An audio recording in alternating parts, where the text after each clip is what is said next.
لیکن ان کے دوست کی زبانی میں انہوں نے ریسرچ کیا ہے تو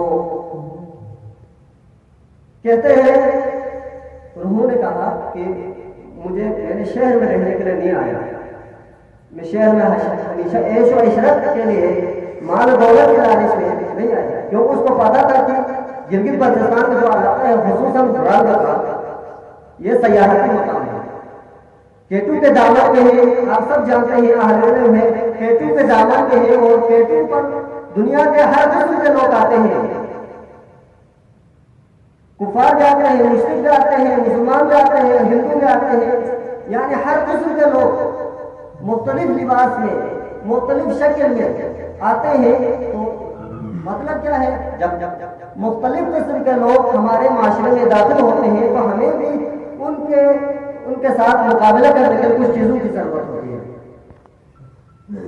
لہذا شیخ صاحب نے ان پہلوؤں کو مد نظر رکھ کر کہ مختلف قسم کے لوگ آتے جاتے ہیں، معاشرے سے گزرتے رہتے ہیں، ہمیشہ اسی محلے سے گزر ہوتی ہے ان کی، تو لہذا اس کی بھی ذمہ داری بنتی ہے کہ آپ ان کے ساتھ کس طرح پیش آنا ہے، ہمارے بچوں کی کس طرح تربیت کرنی ہے۔ جب وہ لوگ آتے ہیں تو یقینی بات ہے ہمارے جو علاقے دیہاتی لوگ ہوتے ہیں تو ان کو پتہ ہی نہیں ہوتا، وہ چادر میں ہوتے ہیں، لیکن آگے سے جو آتے ہیں وہ بے چادر ہوتے ہیں، چادر کے بغیر ہیں۔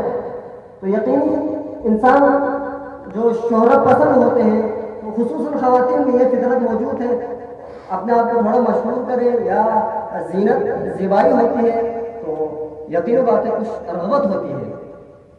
زیادہ لوگ ہر سال آتے ہیں، زیادہ آنے کی وجہ سے ان میں کچھ خرابیاں پیدا ہو سکتی ہیں، لہذا شیخ صاحب نے اس پہلو کو مد نظر رکھ کر اپنے علاقے میں جانے کو انہوں نے پسند فرمایا۔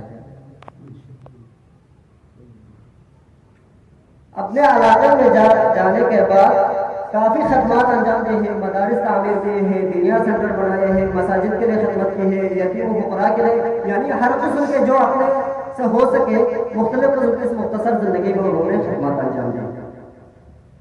جانا تو اس دنیا سے ہر ایک نے جانا ہے، اس کا سسٹم مالک ہے۔ دیکھیے شیخ صاحب نے اپنے جاتے ہوئے کون سی کارنامے انجام دیے، اب ہماری ذمہ داری بنتی ہے اس مشن کو آگے چلانا، خصوصاً جو برادر کے نالے میں طلاب موجود تھے ان کی ذمہ داری بنتے ہیں، اس سے تھوڑا ہٹ کے شگر لیول پہ آتی ہے، اس سے تھوڑا ہٹ کے بلتستان لیول پہ آتی ہے، یعنی جتنا ہم سے ہو سکے آپ کی ذمہ داری بنتی ہے۔ جو ہمارے علماء ہیں، ہمارے جو بزرگان ہیں، جنہوں نے محنت کر کے کچھ بنیاد ڈالی ہے تو اس کے دیوار کو مکمل کرنا آپ کی ذمہ داری ہے، ہم سب کی ذمہ داری ہے۔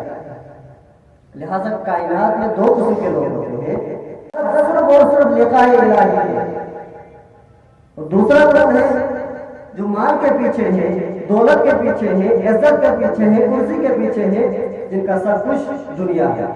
تو دنیا میں بھی وہ صحیح طرح نہ اپنے پیٹ کو بھر سکتے ہیں، نہ کسی اور کے لیے دے سکتے ہیں، نہ اپنے ساتھ قبر میں لا جا سکتے ہیں، نہ وہ کھا سکتے ہیں، کھانے کا بھی وہ افر کھا سکتے ہیں، کھاتے بھی نہیں ہیں، نہ بچوں کو کھلاتے ہیں، بس پیسہ ہو اور جمع بینک بیلنس ہے، ان کا مقصد یہ ہوتا ہے۔ لیکن جو قرب الہی چاہتے ہیں، لقاء اللہ چاہتے ہیں، علماء ہوتے ہیں، اسی لیے علماء کے علماء معقول ماں باقی دہر کیوں کہا، کیونکہ ان علماء کا مقصد نہ پیسہ تھا نہ دنیا کے خاطر انہوں نے جینا ہے زندگی، صرف اور صرف لقاء الہی، دین اسلام کی خدمت، محمد اور آل محمد کی دین کو، جس دین اسلام کو ہر فرد تک پہنچانا ان کا مقصد ہوتا ہے۔ لہذا یہ طریقہ ہمارے ائمہ اہل بیت علیہ السلام کا طریقہ ہے، یہ روش اہل بیت اطہار علیہ السلام کا روش ہے، جو پروردگار عالم نے ہم سب کو یہ توفیق دی ہے کہ دین اسلام کی تبلیغ کرے، حکم الہی کو پہنچائے، لِيَتَفَقَّهُوا فِي الدِّينِ وَلِيُنذِرُوا قَوْمَهُمْ إِذَا رَجَعُوا إِلَيْهِمْ لَعَلَّهُمْ يَحْذَرُونَ۔ آپ بھی جا کے اپنے قوم میں، اپنے گاؤں میں، اپنے علاقے میں، اپنے شہر میں جا کر انذار کر سکتے ہیں، تنبیہ کر سکتے ہیں، اوامر و نواہی کو پہنچا سکتے ہیں، احکام الہی کو بتا سکتے ہیں۔ لہذا پروردگار عالم نے آپ پر بھی بہت بڑی ذمہ داری آپ کو عائد کی ہے، یہ ہم سب کی ذمہ داری ہے، امر اوامر الہی اور نواہی الہی کو بتانا۔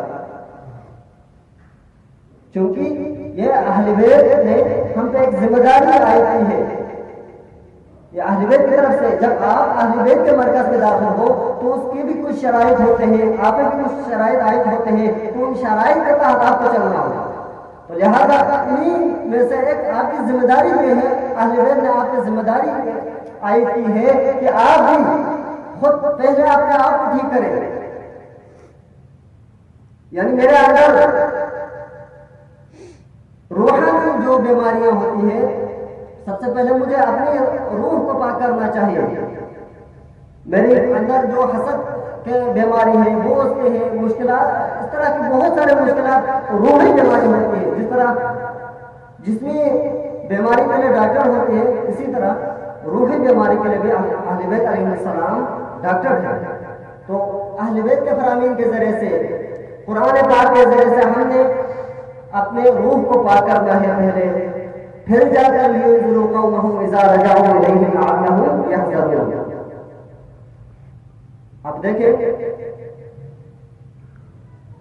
تمام ائمہ اہل بیت علیہ السلام کی زندگی کو آپ دیکھیں، کیونکہ اہل علم کی مجلس سے پورا تفصیل سے بیان کرنے کا کوئی ضرورت نہیں۔ امام علی سے لے کر امام مہدی تک ہر ایک نے یہ کوشش کی ہے، ہر ایک کی ذمہ داری بھی یہی ہے کہ اوامر الہی اور نواہی الہی کو بتانا۔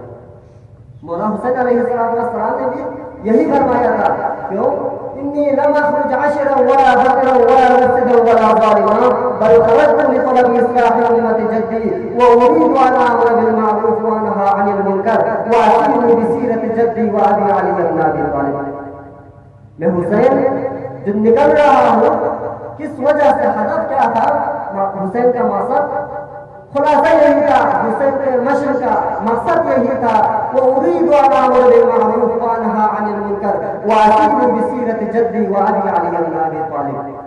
میں حسین امر بالمعروف کرنا چاہتا ہوں، نہی عن المنکر کرنا چاہتا ہوں، واسير بسیرة جدی، میں اپنے جد بزرگار رسول اللہ کی سیرت پہ چلنا چاہتا ہوں، رسول اللہ کی روش میں اس کو دوبارہ ادا کرنا چاہتا ہوں۔ وابی علی بن ابی طالب، اور میرے بابا علی بن ابی طالب کی جو عدالت ہے اس کو دوبارہ قائم کرنا چاہتا ہوں۔ یعنی کیا مطلب؟ مقصد یہ ہے حق اور باطل میں تمیز کرنا چاہتا ہوں، ظالم اور مظلوم میں تمیز دیکھنا چاہتا ہوں۔ لہذا ہم سب کی ذمہ داری ہے، پورے اہل بیت نے اپنی زندگی میں ان کا اصل ہدف 1,24,000 انبیاء کا یہی مقصد تھا کہ اوامر الہی کو پہنچانا، نواہی الہی کو پہنچانا۔ دین بہت آسان ہے، چند چیزیں ایسے ہیں پروردگار عالم نے ان سے روکا ہے، ان سے رک جانا، اور چند چیزیں ایسے ہیں جن کو کرنے کا حکم دیا ہے، جن کو انجام دینا، اسی کا نام دین ہے۔ تو خدا عالم نے بھی 1,24,000 انبیاء کو مبعوث فرمایا، اس کے بعد 14 معصومین کو، ان کے بعد ان کے جو نائبین ہیں، مراجع اعظام ہیں، علماء کرام ہیں، یہ ساری چیزیں ان کا مقصد کیا تھا؟ اوامر الہی اور نواہی الہی کو بتانا۔ لہذا عزیزوں، وقت بہت کافی ٹائم ہوا ہے، تو مختصر مسائل کے 2 جملے عرض کر کے ضمتوں کو تمام کرنا چاہتا ہوں۔ جب بندہ لقاء الہی کو چاہتا ہے تو یقیناً جب موت سے وہ کبھی ڈرتا نہیں ہے۔ آپ دیکھیں مولا امام حسین علیہ السلام اپنے اصحاب کے ہمراہ جا رہے تھے کربلا کی جانب، سفر کربلا میں تھے، تو ایک مقام پہ آیا، مولا نے نعرہ تکبیر بلند کی۔ جب نعرہ تکبیر بلند کرنا تھا، علی اکبر نے امام حسین سے سوال کیا، بابا اچانک آپ کا یہ نعرہ تکبیر بلند کرنا، ابھی تو اذان کا ٹائم نہیں ہے، وقت اذان نہیں ہوا، لیکن اچانک بابا آپ نے نعرہ تکبیر کیوں بلند کی؟ تو مولا حسین نے علی اکبر سے فرمایا، بیٹا ہم جا رہے تھے، اچانک منادی نے آواز دی کہ یہ گروہ جا رہے ہیں، بھاگ رہے ہیں، لیکن موت ان کے پیچھے پیچھے، موت ان کے پیچھے ہے، موت ان کی تلاش میں ہے لیکن یہ موت سے بھاگنا چاہتے ہیں. تو اس وقت علی اکبر نے عرض کیا بابا آیا ہم حق نہیں ہیں؟ الست ولنا مع الحق، آیا ہم حق نہیں ہیں؟ تو مولا حسن نے کیا فرمایا بنی علی الحق معنا، حق ہمارے ساتھ ہے اور ہم حق کے ساتھ ہیں. تو اس وقت علی اکبر نے کیا فرمایا تھا تو پھر بابا جب حق ہمارے ساتھ ہے اور ہم حق کے ساتھ ہیں تو موت سے کیا ڈر ہے؟ موت سے کیا خوف ہے؟ الموت احلی من العسل، موت اس وقت شیرین سے بھی زیادہ میٹھا ہے. المختصر زیادہ لوگ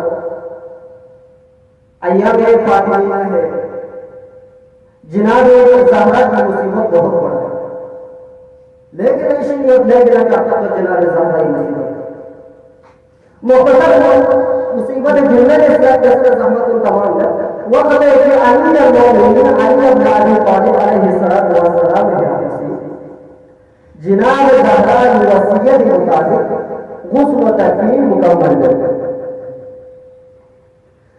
جب جناب زہرا غسل و تکفین مکمل ہوا امیر المومنین سے بولے مختصر جیسا صحیح ہوتا چھ مختصر نہیں جاری ہے جناب جاری ہے. امام مولا کچھ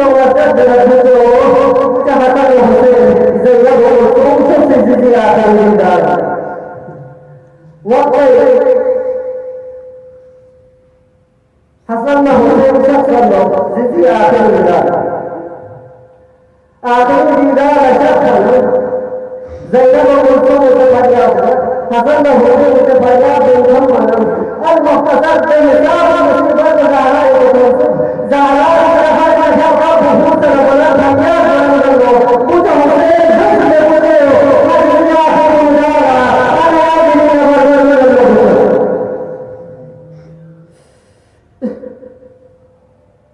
وقت دنیا کے رسم و رواج مطابق امیر المومنین سے زہرا مرضیہ تدفین کا جائز ہے. وقت ہے کہ امیر المومنین سے زہرا